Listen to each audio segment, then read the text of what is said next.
सो कभी लाइफ में ऐसा हुआ है कि कभी इमोशनल ब्रेकडाउन हुआ हो और तगड़ा ब्रेकडाउन हुआ हो कि काम कर रहे हैं और सडनली यू फील लाइक नाम और घर वापस आकर के पेरेंट्स के सामने जस्ट हाँ, I think one of the biggest emotional breakdowns was तभी when I was working for this show Tarak Mehta Ka Ulta Chashma for like say some about 7 years and यही चल रहा था रोज. पहले बहुत मज़ा आ रहा था क्योंकि बहुत सारी चीज़ें करने को मिल रही हैं, बहुत सारा मज़ा आ रहा है. पर जब वो रोज हो गया तो फिर पता नहीं चला कि मज़ा में अब इतना ज़्यादा प्रेशर हो चुका है और इतना सारा ओवरवेलमिंग हो गया है ये कि अब मतलब जब आप भागते रहते हो और फिर ऐसे लगता है कि अब सांस लेने के लिए रुकने की ज़रूरत है थोड़ी देर. तो वैसा हो गया था. That's when I decided to quit everything and just take like one really long break. अभी एक्टिंग करियर पे आते हैं. सो आपने बचपन में you started auditioning and everything. So बचपन में हम लोगों को बहुत क्लैरिटी नहीं रहती अपने करियर को लेकर के कि हमें ये बनना है या ये करना है या ये. आज भी क्लैरिटी नहीं है अपने करियर को लेकर. And I was about to ask कि इतना क्लियर कैसे थे बचपन में कि एक्टिंग ही करना है. नहीं है, सीरियसली नहीं है. गोइंग विद द फ्लो जैसे इंसान के लिए बहुत मुश्किल है कुछ एक चुन के बस वही करना अपनी पूरी जिंदगी. अंडरस्टूड. मतलब मैं बहुत सारे लोगों को जानती हूँ जो बहुत इंस्पायरिंग लोग हैं जो एक राह चुन लेते हैं और फिर उसको अपनी पूरी जिंदगी दे देते हैं, पर मुझे नहीं लगता मैं वो इंसान हूँ. Deep talks. So basically you are going with the flow. I have always gone with the flow. Always. Because I know I have full faith that हो जाएगा. It'll work. मिल जाएगा. It'll work. All I need to be is grateful in life. Okay.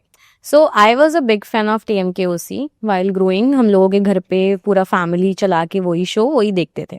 936th episode था जब कुछ कृष्ण जन्माष्टमी का I guess scene था and you entered as a new Sonu, right. And उसके बाद आपको हमने सोनू की तरफ से देखा. आपको ये शो कैसे मिला, आपने इसके लिए कैसे ऑडिशन दिया, वो स्टोरी जाननी है. बहुत रैंडम था. रैंडमली एक दिन मैं और पापा गए थे कहीं और उस दिन पे हम 2-3 ऑडिशंस दे रहे थे कहीं पे and this was one of them. Okay. And then we knew that it's for a show and it might be like a long term commitment और व्हाटएवर. नाम नहीं पता था शो का? नहीं पता था. पर वो टाइम पे ऐसा था क्योंकि we had already like this first ever audition that I told you about which was for this show which needed Gujarat and all that. Yes. तो उसको ना करने के बाद हमने एक कॉन्शियस डिसीजन ही बना लिया था कि जो भी चीज़ में बहुत ज़्यादा टाइम इन्वेस्ट करना पड़ेगा वो हम ऑडिशन ही नहीं करेंगे क्योंकि पता है कि करना ही नहीं है तो क्या फ़ायदा है ना कि बाद में जाके मना करो ये वो. Then really there is no point.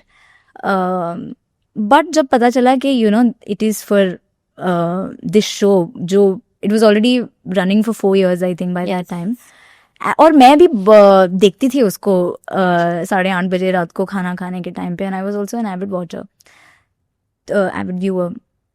तो क्योंकि ये ऐसा ऑडिशन था, कुछ स्पेशल था, कुछ ऐसा जो मैं देखना भी बहुत पसंद करती थी, तो हमने कहा कि ऑडिशन दे देते हैं. ऐसा थोड़ी है, मतलब दे वर ऑडिशनिंग सम 600-800 गर्ल्स. तो ज़रूरी थोड़ी है कि कुछ हो जाएगा, ऑडिशन देने में क्या जाता है. तो हमने दे दिया ऑडिशन और फिर आई डोंट एग्जैक्टली रिमेंबर पर 2-3 दिन में पता चला कि I have been selected for it और सब कुछ हो चुका है. नाउ अभी मैं मम्मी पापा और हम लोग बैठे हैं साथ में कि अब क्या करें. ये तो सोचा ही नहीं था कि हो भी जाएगा मतलब. तो फिर my parents sat me down and we started having a conversation कि अब क्या करना है. तो then my parents asked me about all the things ki, do you want to do it? So I said I think it'll be really fun. Yeah, मतलब मजा आएगा. Why not? I think I want to do it.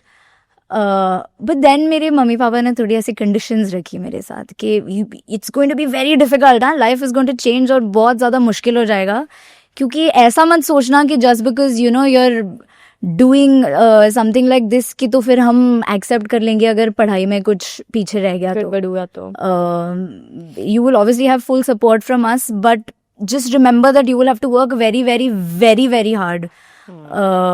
There will be 12-hour shifts every day, and you will have to juggle through everything.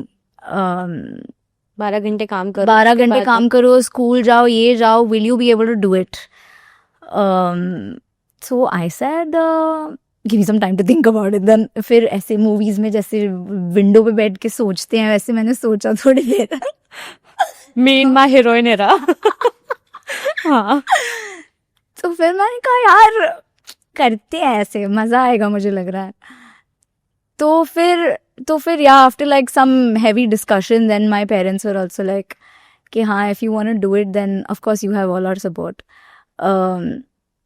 And then it was very smooth after that, and the rest is history. Yeah. And you were 7 years then. No, I was 11 years old when I. No, like 7 साल का आपने काम किया वहाँ पे. 7 साल काम किया and you were 11 जब आपने ये किया था. 11 when I started, yeah. और उसके बाद आप सोनू के नाम से काफी फेमस होने लगी. उसके बाद वहाँ पर स्कूल में कुछ डिफरेंस आया कि अरे नाउ तो she is like Sonu and घर घर. No not necessarily actually. काफ़ी खुश थी मैं उस फैक्ट के बारे में क्योंकि मैं बहुत नर्वस भी थी कि शायद इसकी वजह से स्कूल में मेरी डायनामिक्स सब लोगों के साथ चेंज हो जाए. यस. पर नहीं, ऐसा नहीं हुआ इन द सेंस दैट क्योंकि मैं पहले से ही हमेशा से ही आई थिंक एटलीस्ट मुझे ऐसा लगता है कि मैं सबके साथ बहुत प्यार से रहती थी और सारे मेरे अच्छे दोस्त थे, टीचर्स भी सारे बहुत हम प्यार था आपस में. तो a lot of things didn't change. What changed was क्योंकि अब मैं स्कूल नहीं जा पाती थी उतना. क्योंकि अगर कभी कभी स्पेसिफिक टाइप की शिफ्ट है तो मुझे मिस करना ही पड़ेगा स्कूल. वैसे हो गया तो मेरा स्कूल जाना थोड़ा सा कम हो गया. मेरी स्कूल बहुत सपोर्टिव भी थी इन द सेंस दैट मुझे हमेशा नोट्स मिल जाते थे पढ़ने के लिए ताकि मैं सेट पे पढ़ाई कर सकूं. वो लोग मुझे हाफ डे आना अलाउ करते थे कि अगर 10 बजे की शिफ्ट है और उसमें अगर मैं थोड़ा लेट जा सकती हूँ तो मैं 7 बजे से रिसेस तक स्कूल जाऊँ and then I will go to work. Acha, you were talking about TMKOC's like makers and everything shows, right? No, I'm talking about my school. My school teachers were very supportive. My school would allow me to go half day ताकि I can then go to work. या फिर first half, second half वैसे सारे notes दे देते थे मुझे. I also did my 10th standard, 12th standard, everything while I was still working endlessly. तो मेरा 10th स्टैंडर्ड का बोर्ड भी ऐसे ही गया और 9th स्टैंडर्ड की प्रीलिम्स और सब कुछ. तो लास्ट में तो मैं ये 9th-10th स्टैंडर्ड में तो मैं इतना थक जाती थी कि मैं कभी कभी चलती क्लास में सो जाती थी जिन दिनों में मैं स्कूल जाती थी. बट माई टीचर्स तो cuties were always so supportive. कभी मुझे प्यार से उठा देते थे या फिर कभी सोने देते थे. It was at least what I remember was all. And you were enjoying all these things, right? I was. नींद नहीं पूरी हो रही है मगर मुझे मजा आ रहा है. हाँ, for a really long time तो यही था. Yeah.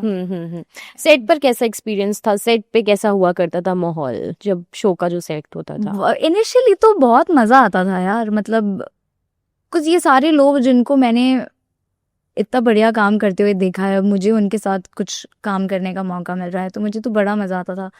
और बहुत फनी है यार सब लोग. मतलब हम लोग अगर एपिसोड्स बनने के बाद अगर वो लोगों का इतना हंसा रहे हैं तो फिर हम बनाते बनाते कितना हंसते होंगे. सोचो हंसते थे. आई मीन कोई सीन हुआ बहुत कितने रीटेक्स होते थे क्योंकि हम लोग कभी कभी तो चलते शॉट में हंस देते थे.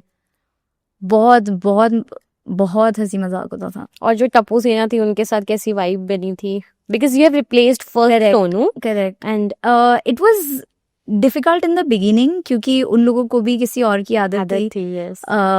और I was the only girl amongst these 4 boys.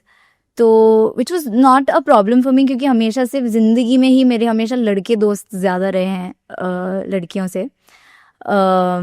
पर इनिशियली थोड़ा सा मुझे टाइम लगा अपनी जगह बनाने के लिए. But then I think we really cracked it. या